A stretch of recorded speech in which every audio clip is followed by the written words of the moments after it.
So today we're going to be trying Plasti Dip on a PLA part to see if it might be able to strengthen some little fine details and maybe help fill in those print lines a little bit. I've got this 3D printed Twilight Witch King crown. Definitely some stringing going on that needs to be removed. I went ahead and just tried using a heat gun for this. It worked okay. I probably wouldn't do it that way again just because when all those little strings melt, they leave behind all these little kind of nubbly bits, and then you just have to go in and still scrape those off. I'm further cleaning this up using a craft knife. I like this nice little blade. It's perfect for getting into all the little crevices and scraping away all the bits.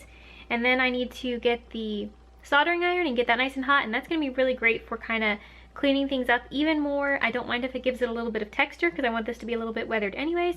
And we'll get these little bits here reinforced with the 3D printing pen also. Now that the repairs are done, I'm using the Dremel and some sandpaper just to clean this up even further. So we want to get rid of any major strings, smooth things out just a little bit. I've got all these little kind of fragile spikes here, just all the points. I'm afraid that they might be a little more fragile than I prefer. So I'm thinking instead of using filler primer like I normally would, I'm going to try Plasti Dip. Now this might be a bad idea, I'm not sure yet. I really only know one way, and that's just to give it a try. And I ended up using pretty much a whole can, although a lot of it ended up just on the paper because there's so much overspray. But it definitely made the whole part a little heavier, and it did stick fine, so no issues there. And it also helped to fill in those print lines somewhat. With the Plasti Dip dry, I'm gonna go ahead and just get this painted up. I had a couple of cans of hammered metal spray paint that I've been wanting to use up, so I started out with the black as my base coat. And the nice thing about the hammered metal paints is that they do have sort of their own texture to them. They go on pretty thick, and then they kind of separate a little bit and makes kind of a cool looking, well, sort of a hammered metal look, depending on exactly how you spray it on.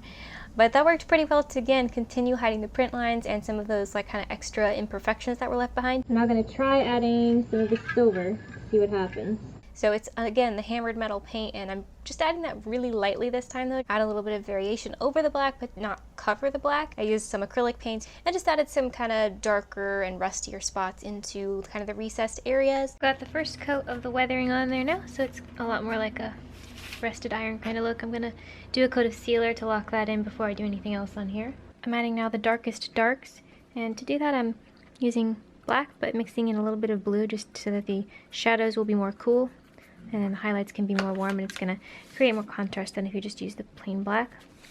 I'm just dabbing some of that in the low areas just a little bit to help set off some of these details a little better. And finally just a little bit of dry brushing. This is pewter metallic.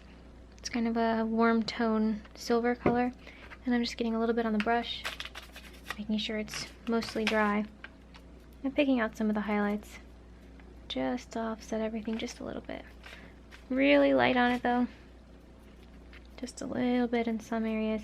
It's all been drying for quite a while now, and there's a couple of interesting things here with the result. First of all, the long spikes here just kept wanting to break off.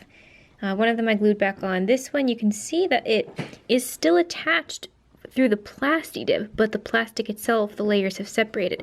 So in that sense, it seems like the Plasti Dip does give it an extra layer of bonding. I mean, you can see, let me get a nice close up here. So there's the Plasti Dip showing through. That's not broken. So this is still attached on this like elastic skin that's over everything. But the paint has broken through and the plastic inside is no longer bonded to itself. So that's sort of an interesting result.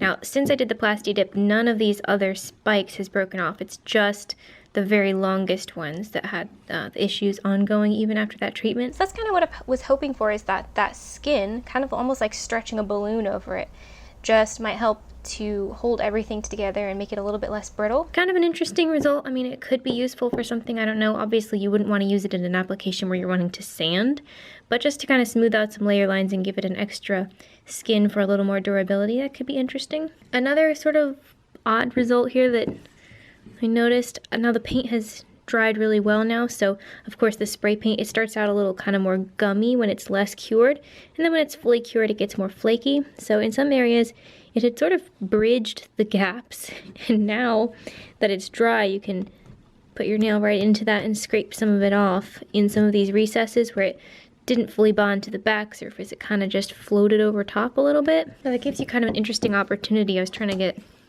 a really stiff brush. I wish I had a wire brush, but I don't. So this is just a stiff brush, and you can kind of flake away some of the paint from inside of these crevices, which kind of is interesting for the sort of result for this type of piece, because it makes it look a little more like the metal is rusting away. It's not perfect, and it certainly wasn't something I was trying for, but it's kind of interesting, especially in these areas. There's one that I actually quite like. And this really does start to look like highly corroded metal. So it does make me want to try doing a real rust effect on a crown like this. I think that could actually be really interesting. I would say it did create a kind of a protective skin. It gives it an interesting feel also. If you wanted something kind of more rubbery feeling, it did stick to the PLA just fine, as far as I can tell. I think it could be just a tad bigger so I can fit some padding in under here. I think that'd be a little more comfortable, but it does fit pretty well otherwise. That's where we're going to stop for now. Thanks for watching, and I will see you soon.